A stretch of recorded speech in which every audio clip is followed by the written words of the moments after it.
Cette vidéo est réalisée à la demande d'Ecosciences Sud-Provence-Alpes-Côte d'Azur, propulsée par PlayAzur Prod, en partenariat avec l'Agence nationale de la recherche.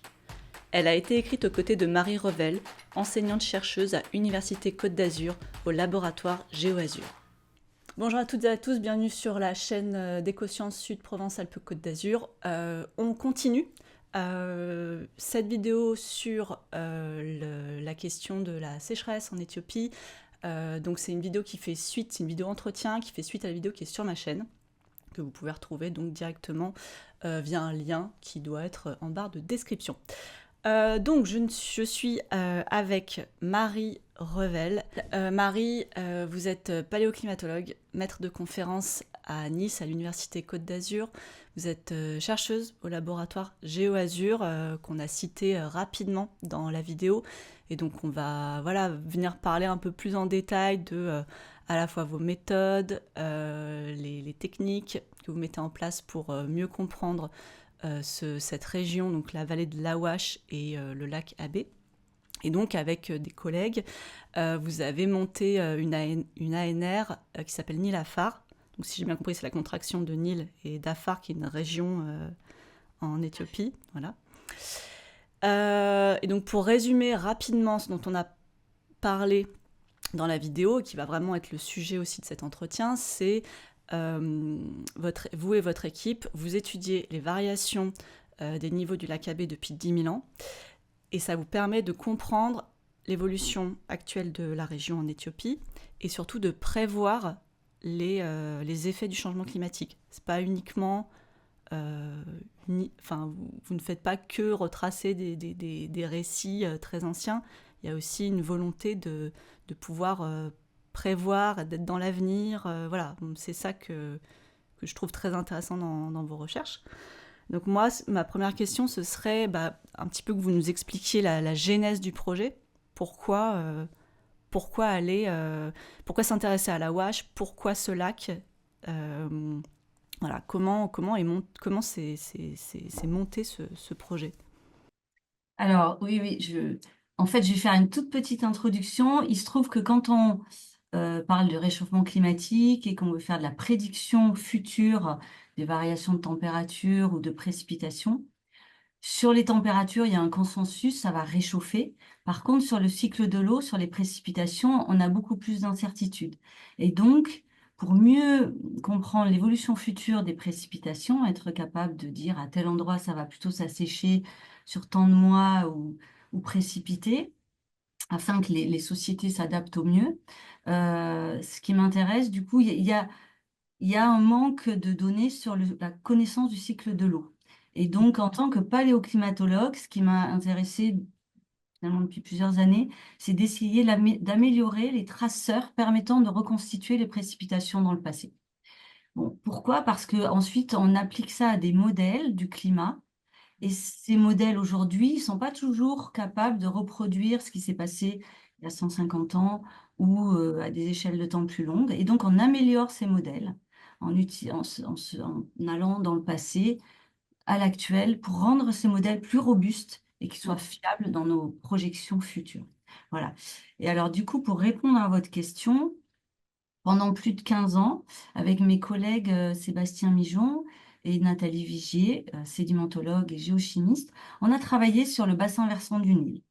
Alors, l'idée, c'est reconstituer les précipitations en étudiant les particules qui se déposent année après année à l'embouchure du Nil, donc en Méditerranée de l'Est.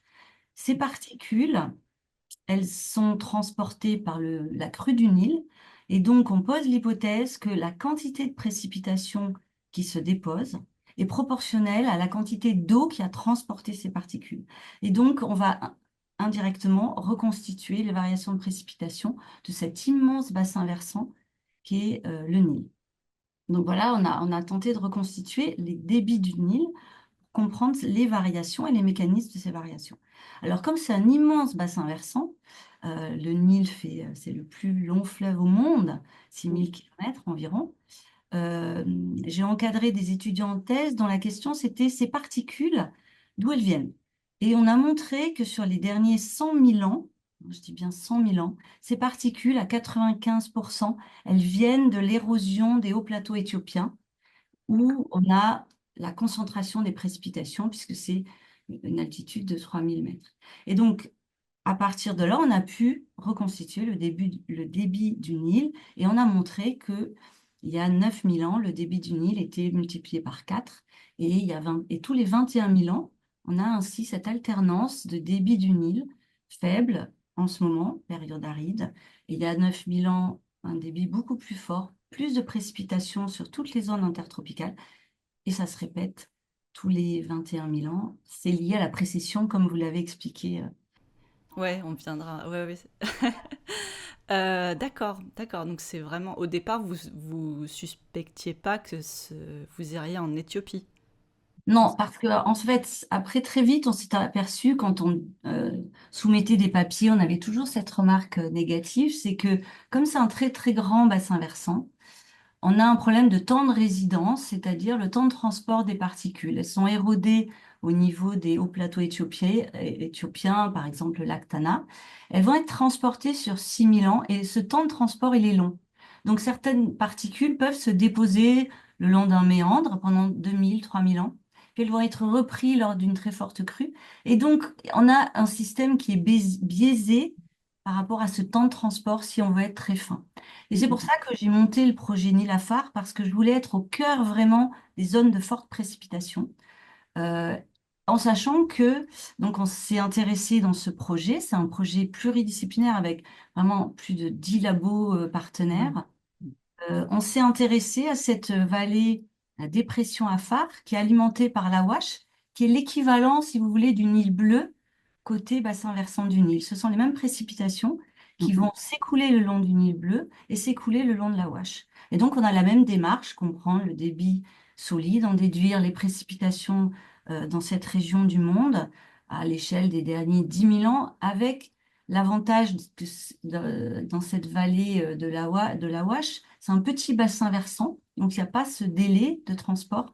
Et c'est un bassin versant qui est très peu anthropisé, contrairement au bassin versant du Nil où il y a eu des barrages, où il y a eu Donc on ne peut pas calibrer nos traceurs. On peut plus difficilement calibrer nos traceurs le long du Nil. Alors que là, avec l'Awash, c'est vraiment idéal pour reconstituer les variations de précipitation. Oui, parce que quand on regarde des images sur, ne serait-ce que Wikipédia, on se rend compte que c'est des paysages,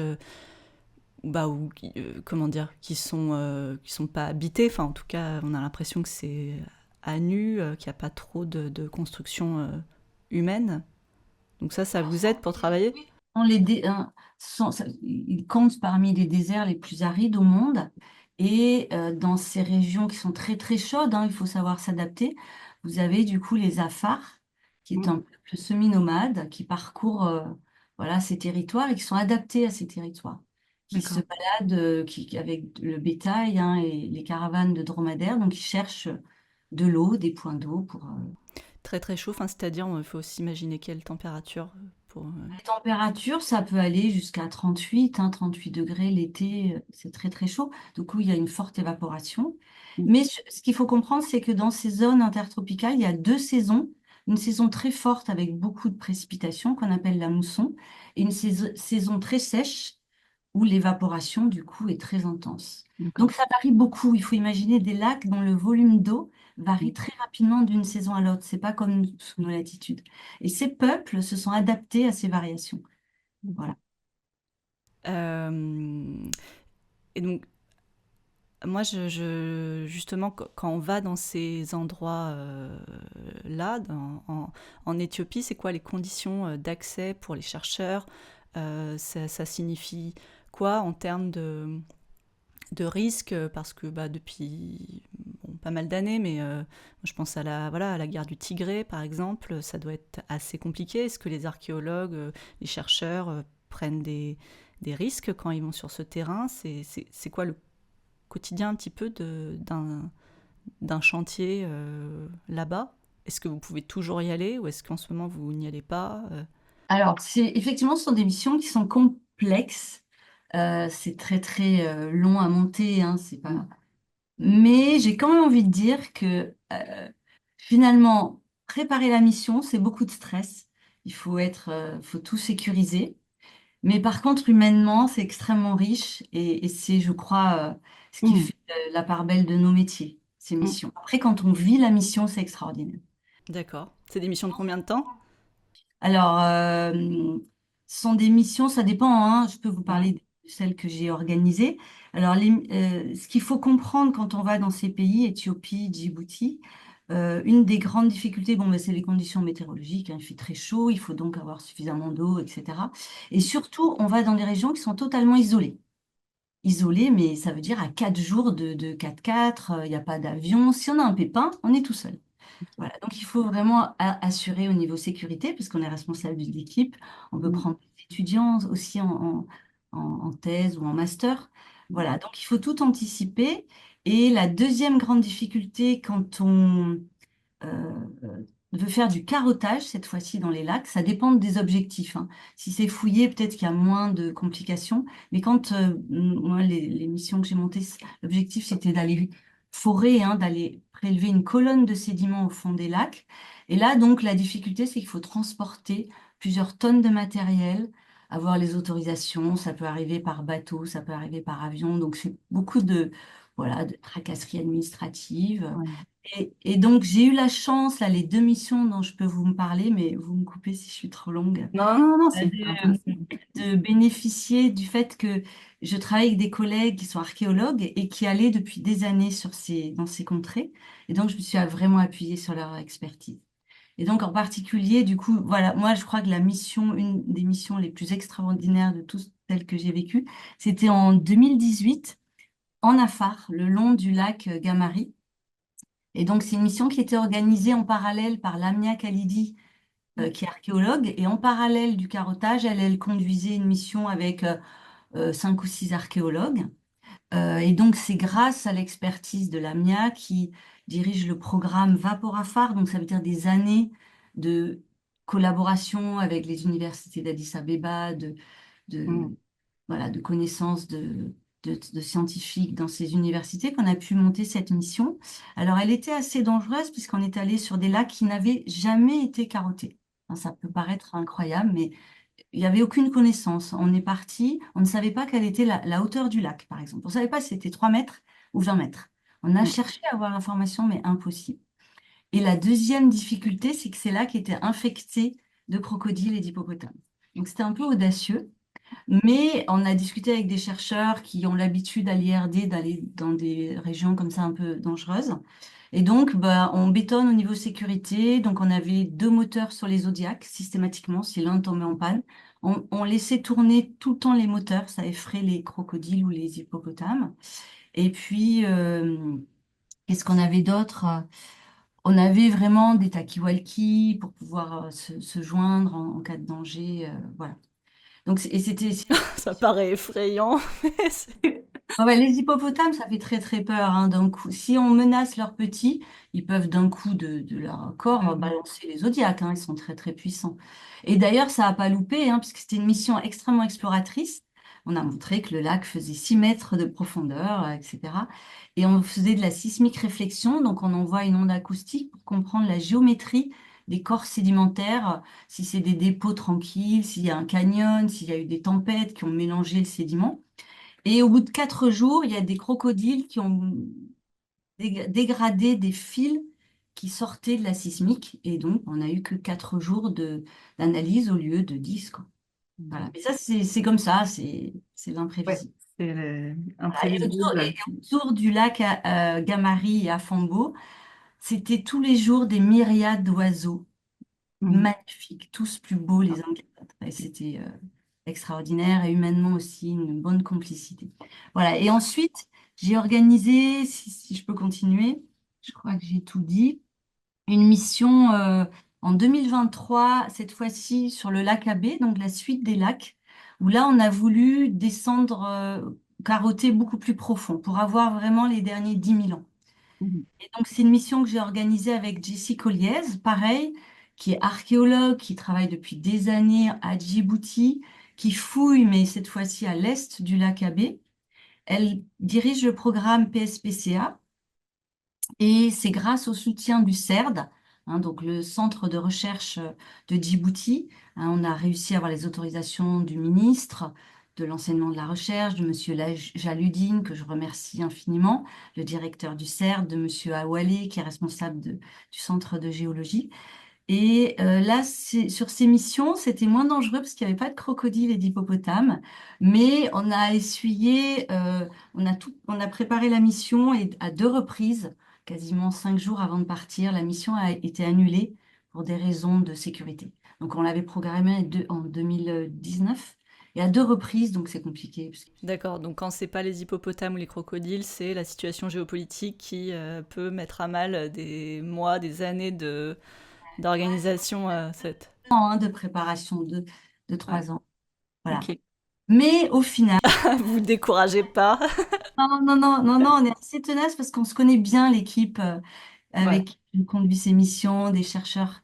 Un de mes premiers étudiants avec qui maintenant je continue à travailler, Fabien Arnaud, Éric Chaumillon, Manu Martela. Enfin, voilà, voilà. Il faut des équipes soudées. Et donc, ouais. sur cette mission du lac Abbé, donc qui est le cœur de la NR Nilafar, si je reviens sur ce Mm. projet. Mm. Voilà, on a pareil une mission difficile parce que cette fois-ci on a eu des conditions météorologiques pas favorables. Il a beaucoup plu, ce qui était assez curieux. D'habitude il pleut pas autant. C'était l'anomalie, une petite anomalie. Alors on a bénéficié du soutien gratuit de l'armée française de Djibouti. Donc en convoiement, c'est eux qui nous ont transporté les 3 tonnes de matériel entre Djibouti et les berges du lac. Et heureusement qu'ils étaient là, la mission n'aurait pas pu se faire sans ce transport et l'aide de l'armée française. Donc 20 militaires qui nous ont aidés pour le transport des 3 tonnes, l'héliportage, puisqu'on ne peut pas amener ces 3 tonnes de matériel directement le long des berges parce qu'en son fond, c'est un peu mouvant. Donc heureusement qu'il y avait l'hélicoptère pour transporter la barge qui nous Et permet d'être carotté au milieu du lac. pourquoi, pourquoi la pluie, ça vous gêne pour travailler? C'est comme sur un chantier archéologique, mais enfin, c'est-à-dire si vous faites des carottages dans un lac, Alors, ce qui non, s'est passé là, c'est que pour atteindre ce lac, je reviens, on est dans des régions extrêmement isolées. Il n'y a pas de route goudronnée. oui, Donc, c'est des terrains qui sont assez peu empruntés. Et donc, comme il a beaucoup plu, bah, les camions sont foncés. 3 tonnes de d'accord. matériel sur un camion. Et au retour, nous, on était déjà repartis en France et on était très mal à l'aise parce que les militaires, ils ont passé 3 jours embourbés Oh, entre la première ville, les premières ouais, routes goudronnées et le lac Abi. d'accord. Ouais. Donc, et ensuite, on a du matériel sismique. Donc, s'il pleut, on a un groupe électrogène sur le Zodiac. S'il pleut, bah, ça fait courju et c'est dangereux, hein. S'il y D'accord. a des orages, on a des barges avec des pointes. On peut Mm. prendre la foudre. Bon, Mm. voilà. Donc, en général, on essaye d'avoir des missions où la météo est plutôt clémente. Et si c'est, je pense à ça maintenant, mais vous logez sur place? Vous avez un campement, enfin. On était juste au bord du lac. D'accord. Donc, on fait face aux conditions météorologiques. Voilà. Et presque là, on aurait préféré. Ouais. Parfois, quand il fait trop chaud, on râle, mais là, quand même, la pluie, ça nous a fait perdre du temps. Mais quand même, voilà, on a réussi à collecter donc 15 mètres de carottes, qui est le cœur du projet, et de sédiments, 15 mètres de sédiments, qui couvrent les derniers 10 000 ans. Et donc, on espère reconstituer Mm. année après année les dépôts de crues de la Ouache, qui va nous permettre de reconstituer les variations de précipitation de ce lac. Donc, est-ce que ça fait une parfaite transition? Voilà, ma prochaine question, c'était comment vous reconstituez les niveaux du lac Abbé. Donc, c'est quoi les méthodes? C'est uniquement des carottages? C'est de la prospection un peu autour? C'est uniquement de la post-fouille? Comment vous... Ce qui a été fait historiquement, c'est ce qu'on appelle la géomorphologie. Donc, on va être à grande échelle, puisqu'il faut savoir que ce lac Abbé, aujourd'hui, il fait 300 km² de surface, mais il y a 9 000 ans, il faisait 6 000 km². Et donc, il a laissé des traces. Et donc, le travail des géomorphologues, qui a été fait depuis de nombreuses années, mais qui s'améliore de plus en plus, c'est de repérer ces niveaux des rivages et ainsi, on peut en déduire la hauteur du lac. Et on sait que ça a varié quasiment sur plusieurs centaines de mètres à l'échelle de l'Holocène. Et ce qu'il y a, c'est que une plage, un delta, hein, qui va être l'embouchure d'un fleuve qu'on va voir donc au milieu du désert aujourd'hui, bah, on ne peut pas le dater. Ce sont des grains qui ne sont pas datables. Et D'accord. donc l'intérêt, c'est qu'on va utiliser des stromatolites qui, elles, sont datables. Donc une stromatolite, donc ça c'est le travail de l'étudiant que j'ai encadré avec la Mia Khalidi Carlo Moloni, qui a vraiment fait un travail assez dense et robuste. Donc ces stromatolites, elles se mettent en place en milieu lacustre, il faut de l'eau au niveau des lacs.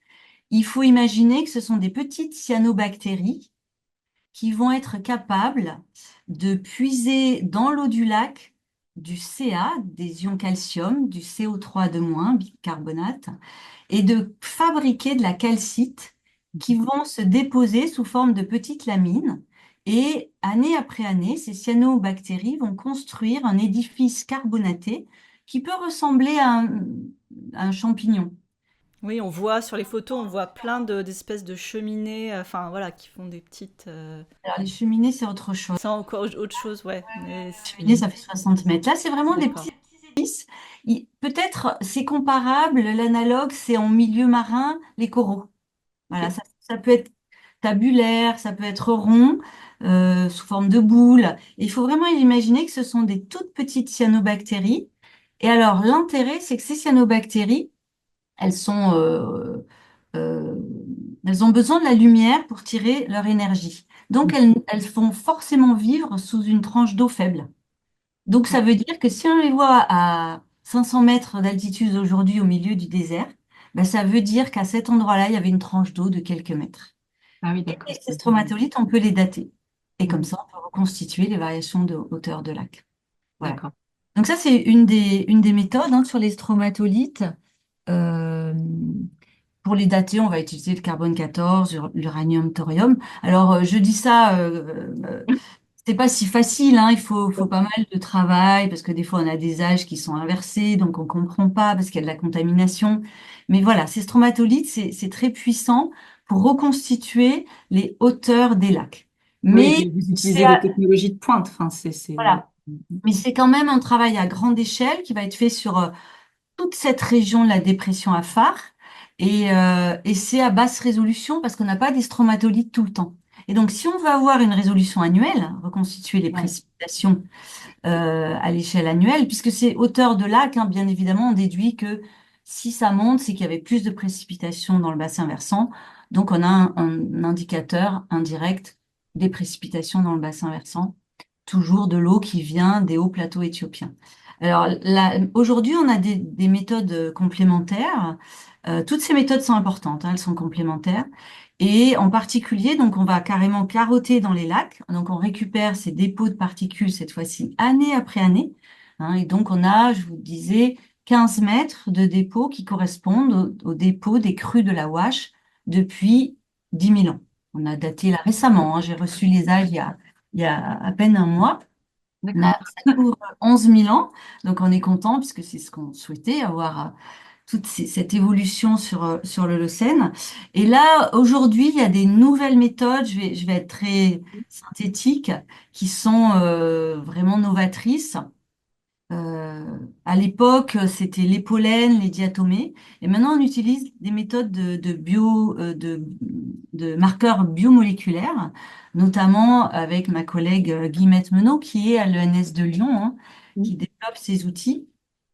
Et donc, cette méthode, on utilise en fait, alors attendez, on va utiliser les isotopes d'hydrogène sur des lipides qui sont conservés dans les sédiments et qui sont les lipides constituaient les parois de cyanobactéries.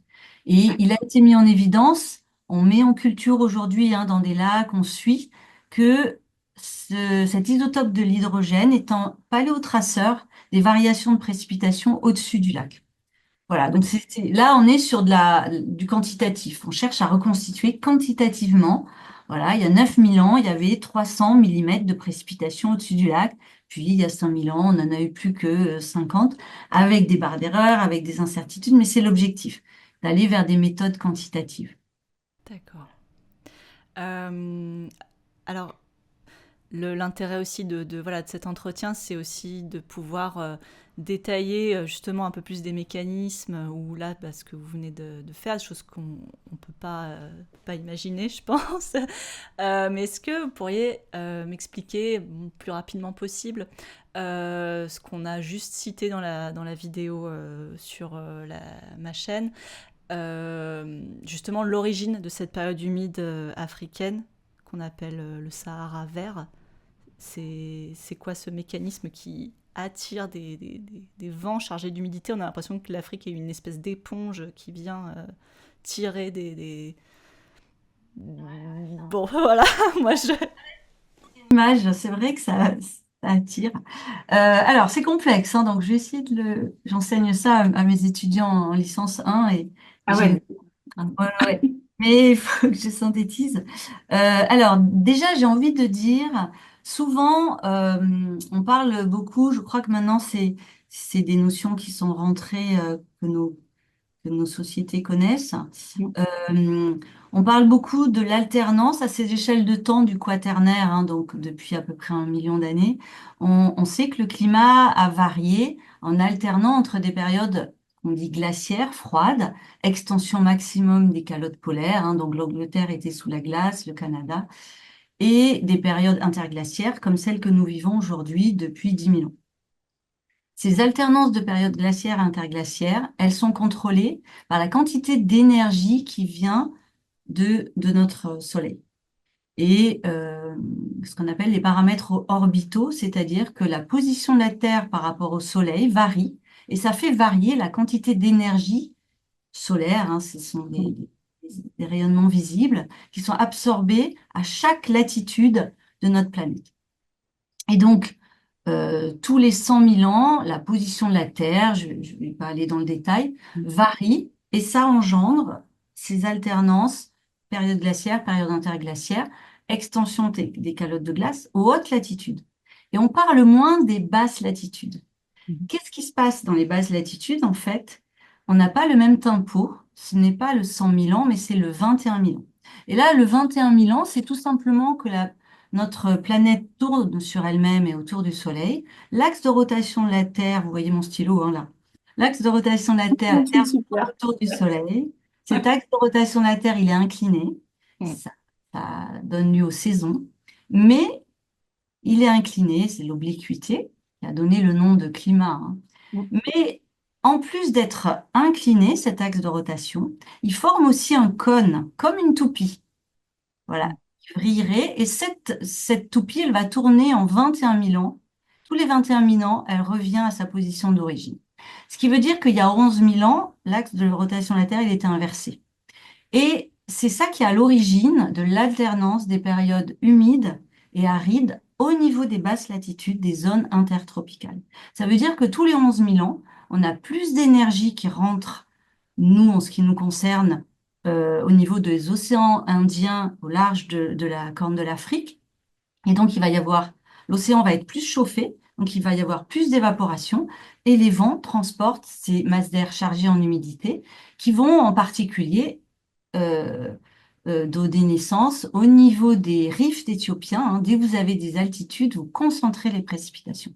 Et c'est ce qui a D'accord. donné naissance à cette civilisation antique égyptienne absolument fabuleuse, parce qu'il y a toujours eu de l'eau, puisque les hauts reliefs éthiopiens concentrent les précipitations. D'accord. Voilà, et c'est ce qu'on appelle donc le Sahara vert en Afrique du Nord ou African Humid Period pour, pour toute cette partie du nord de l'Afrique. D'accord. Là, j'aimerais maintenant, je pense que dans cet entretien, on va peut-être passer au temps présent, actuel. Il y a une étude à laquelle vous avez participé qui date de 2024, qui montre que le climat éthiopien, depuis 50 ans, il réagit fortement aux épisodes El Niño. Donc, peut-être nous rappeler ce qu'est ce mécanisme. et surtout nous expliquer comment il affecte la région que vous étudiez et l'Éthiopie voilà, de manière plus globale. Voilà. Est-ce que déjà on peut voilà, expliquer un peu Donc, Climate of the Past, qui a été écrit par Carlo Moloni, toujours, hein, qui est très, très euh, passionné par ce sujet. Justement, il découle des carottages que nous avions conduits en 2018, dont je vous ai parlé au début de l'interview, avec les crocodiles, les hippopotames. Donc, c'est grâce à ces carottes, donc vous voyez, 2018, 2024, il faut du temps pour dater. Voilà, donc ce qu'on cherche à faire dans ce papier, ce qu'on cherchait à montrer, c'est calibrer nos traceurs. Parce qu'on peut utiliser des traceurs qui vont marcher dans une région, mais si on les applique dans une autre région, bah, ça marche pas forcément en paléoclimat, hein. Donc il faut toujours comprendre l'actuel, bien comprendre la géomorphologie à l'actuel.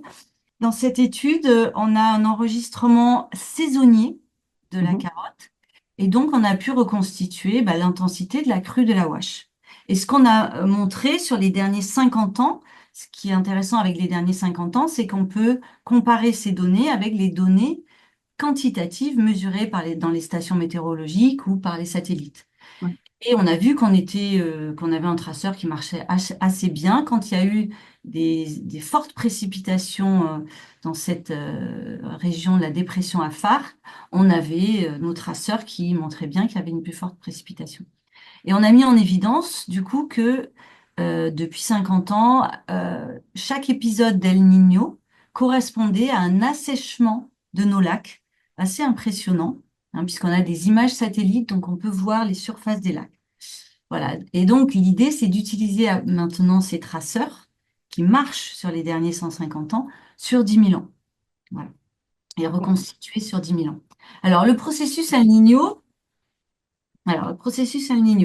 et El Niña, c'est un processus qui correspond à l'instabilité du couplage entre l'océan Pacifique équatorial et l'atmosphère.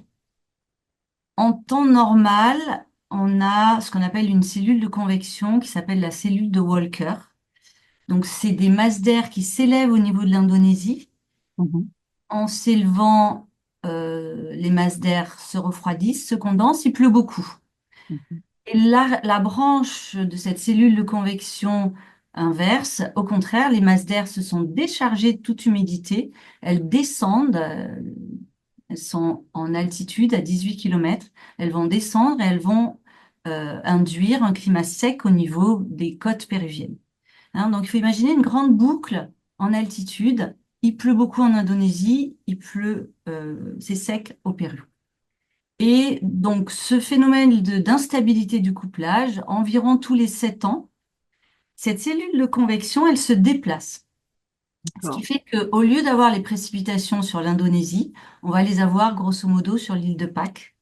Ce qu'il faut comprendre, c'est que cette cellule de convection qui se passe dans l'atmosphère, elle est connectée avec l'océan où on a une zone d'upwelling.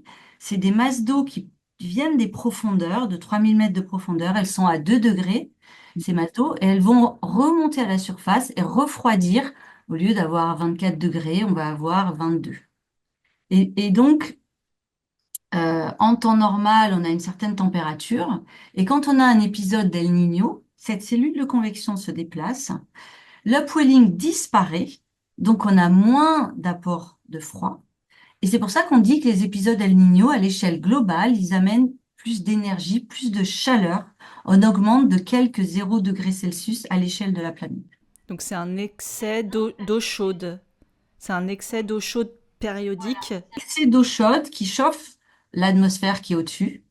Et cette cellule de convection, comme elle s'est déplacée et qu'elle est connectée comme un puzzle, hein, comme des quilles qui se déplaceraient, comme elle se déplace, elle fait déplacer toutes les autres cellules qui sont au-dessus de l'océan Atlantique, etc. Et donc, ce déplacement de ces cellules de convection va engendrer des perturbations dans toutes les autres régions du monde. Jusqu'en Éthiopie, quoi. Vous le retrouvez. Et où on observe sur cette étude, mais c'est montré par des études de chercheurs à Djibouti, en Éthiopie, hein, c'est beaucoup étudié. Ce qui est compliqué, c'est que chaque épisode d'El Niño, depuis 50 ans, n'a pas exactement la même identité. D'accord. Donc c'est difficile de prévoir ou de... Ouais, ouais. Ça dépend si c'est suivi d'un épisode El Niña, ça dépend de...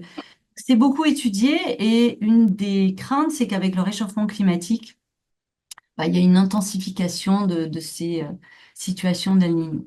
Donc D'accord. c'est des recherches qui sont très étudiées par différentes fenêtres, en fait, différentes approches.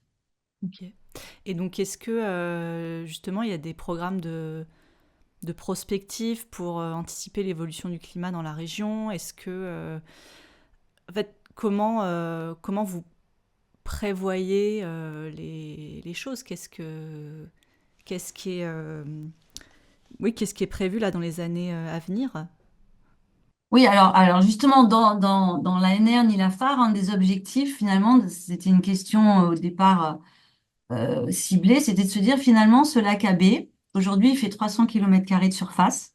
Est-ce qu'on est capable de savoir dans 50 ans, dans 150 ans, 500 ans, est-ce qu'il va s'assécher ou est-ce qu'il va au contraire grossir? Et en fait, pour être tout à fait honnête, on n'est pas capable aujourd'hui, à l'échelle aussi régionale de cette région de la dépression à phare, de répondre à cette question. On avance, hein, c'est plein de petites gouttes d'eau du savoir qui permettent d'avancer, mais c'est complexe. Alors, si j'essaie de résumer, ce qui se passe, c'est que le GIEC, hein, donc ce groupe d'experts, de scientifiques sur le climat, qui fait un état des lieux tous les 4 ans, aujourd'hui, il y a un consensus. On va aller sur des températures qui vont très régulièrement augmenter, hein, c'est lié au gaz à effet de serre produit par la combustion des fossiles des activités humaines. Par contre, sur le cycle de l'eau, c'est plus complexe à résumer puisque ce réchauffement va exacerber les extrêmes, c'est-à-dire des inondations ou au contraire des sécheresses, des mois plus longs, etc. Et donc sur l'Afrique, les scénarios du GIEC prévoient grosso modo à l'échelle globale plus de précipitations sur le nord de l'Afrique. D'accord. Mais donc je travaille avec Pascal Braconneau, qui est au LSCE à Paris, au Laboratoire des sciences du climat, qui modélise en paléoclimat, hein, donc qui va être capable de représenter mathématiquement ce qui se passe dans l'atmosphère, l'océan, de coupler les continents, les reliefs, la quantité de gaz à effet de serre. Elle va mathématiser toutes ces équations pour comprendre la distribution de l'énergie et les variations de température, pression, précipitation. Et ce qu'elle me disait, c'est que finalement, pour l'instant, les modèles prédictifs, c'est à des échelles très globales. Donc, par exemple, si on prend la Corne de l'Afrique, dans son Mhm. modèle global, elle ne tient pas compte du fait qu'il y a un rift et qu'il y a une masse continentale de 3000 mètres d'altitude. Parce que c'est quand même, voilà, c'est des temps d'analyse très, très longs. Mais il y a énormément de progrès qui ont été faits. Et l'idée, là, dans le cadre de la NR et la phare, donc Pascal, elle fait tourner des programmes qui sont capables de reproduire les variations de précipitation depuis 6000 ans. Elle est sur un modèle qui tourne depuis 6000 ans, année après année. Mhm. Elle sort des cartes où elle va montrer les précipitations, mois après mois, depuis 6000 ans. Et elle va essayer de voir s'il y a des anomalies négatives ou des anomalies positives. Quels sont si vous voulez, les forçages. Elle va hiérarchiser les mécanismes les plus importants. D'accord. Et j'imagine que tout ça, après, vous pouvez le présenter à des autorités locales, au gouvernement. Enfin, est-ce que eux, ils sont demandeurs de ces super calculs que vous faites?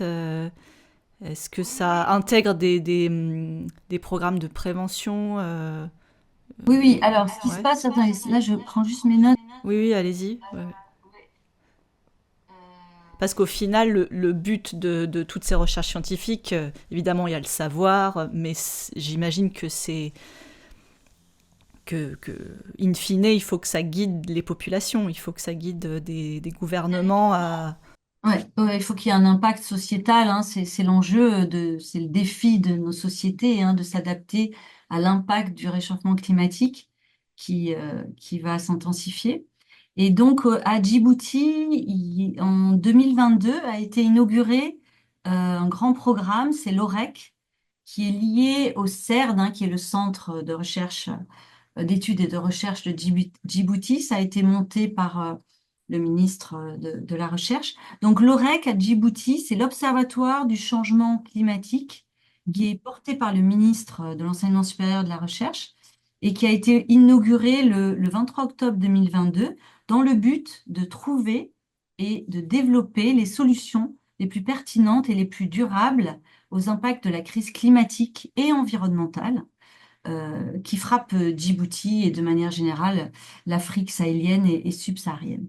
Donc il y a des grands projets, notamment ils sont en train de développer de plus en plus de stations météorologiques qui seront D'accord. implantées parce qu'on manque de données de paramètres quantitatifs météorologiques. Et puis, vous le savez sans doute, il y a un grand projet aussi qui est la Grande Barrière verte. Hein, donc, c'est implanter de la végétation et fournir des écosystèmes naturels de forêts, de steppes entre Sénégal et Djibouti pour Ça, ça- freiner l'aridification des pays du nord de l'Afrique. D'accord. Ce serait quoi le mécanisme? Ça servira à quoi de créer des Bon, forêts? si vous créez des forêts, en fait, vous attirez les précipitations. D'accord. Et donc, ça permet si on va vers, dans certaines zones, à des aridifications et le désert qui progresse, ça Mm. fait ralentir la progression des déserts. D'accord. Parce qu'en fait, il y a un besoin d'eau dans ces régions pour c'est quoi? Pour l'agriculture notamment? Pour ouais, c'est ça. Ce sont des populations qui sont... euh, il y a une grande insécurité alimentaire essentiellement liée à la disponibilité en eau. D'accord. C'est des régions qui s'assèchent très rapidement et Mm. les populations qui sont très vulnérables, qui sont des semi-nomades, ont du bétail et cherchent des endroits où il y a de l'herbe et il faut de la pluie. Mm. Et en fait, ce qui se passe, ce qui est compliqué avec cet impact du climat qui exacerbe les extrêmes, c'est qu'on peut avoir des saisons de sécheresse beaucoup plus longues. Donc les rivières s'assèchent, les berges s'assèchent. Et en parallèle, quelques mois plus tard, énormément de pluie. Mais Donc qui pénètrent pas, enfin voilà, et qui vont, au contraire, quand il y a des cultures, qui vont en quelques jours dégrader toutes ces cultures. Donc l'idée, c'est de récupérer ces eaux et d'être capable de s'adapter à ces extrêmes. Donc aider les populations à trouver des solutions naturelles. Hein, le plus souvent, c'est créer des oasis, récupérer l'eau pendant la saison des pluies et pendant la saison sèche, réutiliser ces eaux. Bon, il y a aussi beaucoup de projets, alors là on est plus sur l'énergie de géothermie. Hein, utiliser la géothermie, ce sont des régions avec des rifts, donc l'énergie tout simplement avec la géothermie pour avoir des pompes, pour des puits, pour les maisons, pour les populations, avoir un confort hein, tout simplement plus élevé. Mm. Voilà, voilà, voilà. Bon, merci Marie. Alors moi j'ai fait le tour de mes questions, mais s'il y a des choses, s'il y a un dernier point où vous voulez qu'on ajoute ou Oui, je vais rajouter quand même, j'ai pas trop parlé en archéologie des fouilles. ouais. Je voudrais juste développer sur du coup le programme de Jessie Colliez, mais aussi celui de Lamia Khalidi, hein, Mm. rapport à phare pour l'ouest du lac Abbé et le programme PSPCA, première société de production dans la Corne de l'Afrique de Jessie. Donc, c'est des programmes qui existent pour le programme PSPCA depuis de nombreuses années, puisque si je reprends mes notes, l'est du lac Abbé a été fouillé donc, dès les années 70 par Françoise Gass. Euh, c'est toute une équipe, hein, c'était elle qui conduisait, qui menait ces recherches. Ensuite, il y a eu des fouilles qui étaient conduites par Roger Joussomme dès les années 82, notamment sur le site d'Aza Coma. En 82, ils ont vraiment créé ce premier programme qui permettait de comprendre ce qu'on appelle la néolithisation, c'est-à-dire le passage des chasseurs-cueilleurs à des premières sociétés de production. Alors, dans la Corne d'Afrique, ce ne sont pas des cultivateurs, mais ce sont des éleveurs. Hein, et donc, ces programmes de fouilles, ensuite, ils ont été repris dans les années 2001, dynamisés par Xavier Guterres. Et en 2014, Jessie Colliez a pris le relais. Ça veut dire chaque année des fouilles, Ouais. tous les ans des fouilles. Et donc, il a été mis en évidence dans cette partie de la Corne de l'Afrique que ces sociétés de production, donc les premiers élevages de bovins, de capridés, c'est autour de 4000 ans, 5000 ans. Lamia Khalidi retrouve la même chose sur les fouilles à l'ouest du lac Abbé. Et donc, c'est une question pour les archéologues qui est extrêmement intéressante parce que on souhaite comprendre le déterminisme. Qu'est-ce qui a poussé ces populations à devenir, à rester plus longtemps? Oui, parce que c'est assez tardif en fait par rapport au... Voilà, c'est assez tardif par rapport au Yémen où cette Ouais. néolithisation elle a lieu il y a 10 000 ans. Et donc, l'idée dans le projet Nilafar, qui est porté par les archéologues, c'est justement de dire que les conditions climatiques, donc cette disponibilité en eau de ces Mhm. lacs, ont pu jouer un rôle déterminant pour ces populations. On voit par exemple quand on fouille que systématiquement, c'est quand les lacs se sont asséchés qu'on voit beaucoup plus de populations autour des lacs. Donc, c'est comme s'ils se réfugiaient autour de ces lacs. D'accord. Donc, c'est Vous voyez une réorganisation, des changements. dans D'accord. l'occupation autour des lacs. Voilà. Mm. Et c'est un travail de fourmi qui est conduit, je vous dis, par les archéologues depuis les années 70 et Mhm. qui est mené, pareil, encore une fois, deux femmes, Jessie et Lamia, qui sont extrêmement tenaces. Elles ont un courage énorme parce qu'il faut vraiment parfois pas baisser les bras, pas se décourager. Il faut être très tenace. Mais Oui, oui, ça doit être des programmes à la fois difficiles à monter au niveau administratif, mais même à tenir sur le terrain. Ouais. elles ont beaucoup d'audace et beaucoup de ténacité. Et ça fouille cette année, enfin, c'est par exemple en 2025, qu'est-ce qui se passe? Ah ouais? En ce moment, Jessie, elle est en train de fouiller avec son équipe sur les sites. Alors, il y a différents sites, Ankara, Araïdé. Elle a son équipe. C'est un travail de titan de fouiller. Et Lamia avec Clément Ménard et Laurent Bruxelles devrait aller fouiller à l'automne au niveau des lacs de D'accord. Ziway. Oui, parce qu'il n'y a pas que le lac Abbé, il y en a plein d'autres. Et, D'accord. Oui, l'idée, c'est que tout Enfin, ça, c'est des petites gouttes d'eau, à l'échelle locale, régionale, on étudie et ensuite on confronte toutes ces données. Et mhm. c'est là où les modèles du climat, avec Pascal Baracono, va intégrer toutes ces études à l'échelle internationale. Il y a des équipes allemandes, américaines qui font ce même travail dans tous ces lacs qui finalement ont été explorés, mais il y a beaucoup moins longtemps que dans les régions tempérées. D'accord. Et Ouais. on imagine que là, enfin, bon, j'imagine qu'il y a encore des années et des années de recherche, mais est-ce qu'il y a une publication qui regroupe un peu toutes ces décennies de recherche qui existe ou qui va un jour être publiée? Enfin, est-ce que... Ah oui, oui, ouais, il y a sans il y arrêt a plein de choses. des papiers. On participe à des conférences. Mm. Il y a Lamia Khalidi qui a fait un gros travail de synthèse sur toutes les fouilles à l'ouest du lac Abbé. Mhm. J'ai mangé la date, mais ça doit être en 2018, ce papier. D'accord, ouais, c'est récent. Veterinary Science Review. Et Jessie Colliez est en train elle a soumis un papier qui devrait sortir incessamment sous peu sur D'accord. la synthèse de presque 20 ans de fouilles. Il a fait un Mm. gros travail de synthèse. Il va D'accord. sortir son papier. Super. Et vous, par exemple, c'est sur quoi là, en ce moment, vous travaillez? Vous avez dit que vous avez reçu des dates. Je sais pas si c'est... Oui, il faudrait que je publie, mais je suis enseignante, donc j'ai toujours l'impression d'être lestée.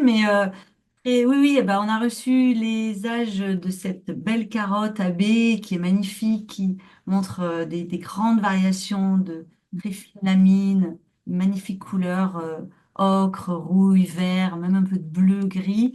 Et donc, ben, voilà, on encadre des étudiants, des post-docs. J'ai embauché il y a 3 jours avec ma collègue Nathalie Vigier, une technicienne qui pendant un an va faire des mesures géochimiques sur ces particules, quelle est la qualité, quelles sont ces particules, leur quantité. D'accord. Et publier, il faut que je publie, oui. Dans un an, je vais essayer d'avoir. D'accord, il y a plein de choses. Ok. Bah, merci beaucoup, Marie Revel, pour avoir répondu à toutes ces questions, avoir participé à ce projet de vulgarisation pour le grand public, de recherches qui sont pas évidentes à comprendre. On a parlé de climatologie, d'archéologie, enfin, c'est vraiment pluridisciplinaire et c'était très clair et c'était passionnant. Et voilà, je vous remercie. Je peux rajouter que l'objectif ultime, c'est vraiment ce que vous avez souligné, hein, c'est aider les populations à s'adapter au mieux à cet impact de réchauffement climatique il faut vraiment être très très conscient que ça va s'amplifier. Et donc, l'objectif ultime, c'est vraiment ça. Mais il y a beaucoup de travail avant, parce que sur le cycle de l'eau, c'est complexe. Voilà, mais ça avance, il y a de plus en plus de certitudes et il y a une grande motivation à comprendre ce cycle de l'eau. Voilà. Très bien. Merci beaucoup. Merci. Écoutez, je vous remercie d'avoir regardé cette vidéo. Vous avez dans la barre de description un lien pour voir la vidéo qui vulgarise vraiment ces recherches sur ma chaîne. Et j'espère que cet entretien vous a plu. Merci beaucoup. Au revoir. Marie Revel supervise l'ANR Nilafar, projet lauréat dans le cadre de l'ANR des lauréats Côte d'Azur 2020.